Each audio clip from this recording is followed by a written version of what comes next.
roobab lixaad leh oo si weyn ugu diirsaday ayaa saaka 8 subaxnimo ka curtay gudaha magaalada Saylac.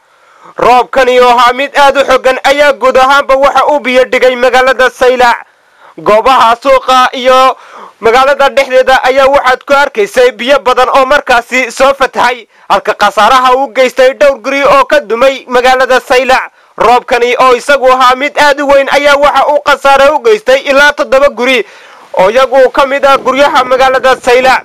roobkani oo isagu watay dabaylo ayaa waxa uu da'ayay ilaa muddo 3 saacadood. roobkani oo isagu ahaa mid xooggan ayaa guud ahaanba waxa uu biyo dhigay gudaha magaalada Saylac.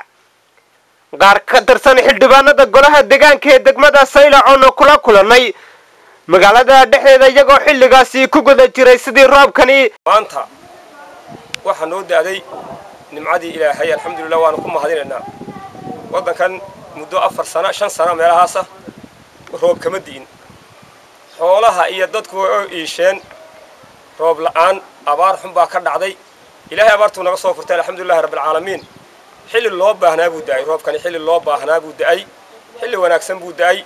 dad iyo dunya iyo xayawaan wax walba u baahnaan baahi ay u qabeen Ilaahay alxamdulillah ayaa ugu daay roob maanta u daay kooba badda u baahnaa. alxamdulillah nimco fiican oo roob leh, roob fiican ayaa noo daay oo nimco rooreysa ah. wuxuu nagu bilaabay 8 subaxnimo ee saaka wuxuu ilaa imanka oo aan hadlayo oo ay saacadu tahay 12 iyo barkii wali uu nahayaa. alxamdulillah waxa Ilaahay loogu mahadnaqo 5 sanadood abaar jirsatay weeyi oo dadka iyo dunyada iyo kalluunka iyo kullu wax noolaa ma jirin. maanta laakiin tiisa wixii ka nooli maanta inay ka samata baxaan ayaan rajaynaynaa. alxamdulillah mahad Ilaahay uga celinayna oo halkan joogno. Ilaahay wax ka gacan weynna ma jirto, gacantiisa maanta inoo furan tahay. alxamdulillah baan leenahay, ma sha Allah baan leenahay.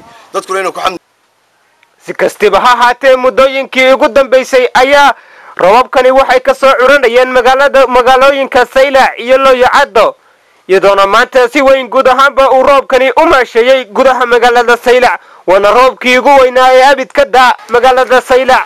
عبد السلام محمد عبد الله شمير نيوز سيلع.